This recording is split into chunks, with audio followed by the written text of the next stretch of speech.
नवी मुंबई व रायगड जिल्ह्यातील ताज्या बातम्या आणि घडामोडींसाठी सबस्क्राईब करा वादळवारा लाईव्ह चॅनल आणि दाबा बेल आयकॉन।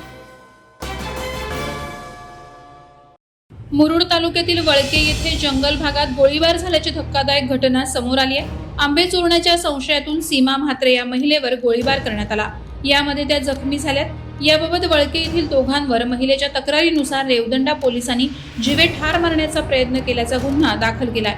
वळके येथील फिर्यादी सीमा साईनाथ म्हात्रे या दिनांक 7 मार्च रोजी दुपारी 3:30 वाजण्याच्या सुमारास मुरुड वळके नजीकच्या चराठी जंगल भागातून लाकडं तोडून परतत असताना वळके येथील प्रल्हाद काटकर याने तिला हटकलं।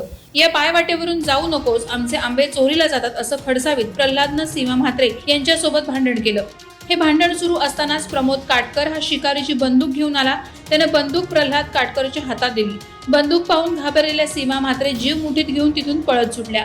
त्याच दरम्यान पळत जाणाऱ्या सीमा म्हात्रे यांच्या दिशेने निशाणा साधत प्रल्हाद काटकर यांना बंदुकीची गोळी झाडली आणि दहशत निर्माण करून सीमा म्हात्रे यांना जीवे ठार मारण्याचा प्रयत्न केला।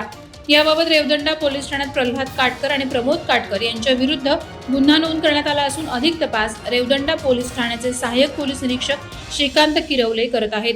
वादळवारा लाईव्हसाठी महेंद्र खैरे, रेवदंडा। नवी मुंबई व रायगड जिल्ह्यातील ताज्या बातम्या आणि घडामोडींसाठी सबस्क्राईब करा वादळवारा लाईव्ह चॅनल आणि दाबा बेल आयकॉन।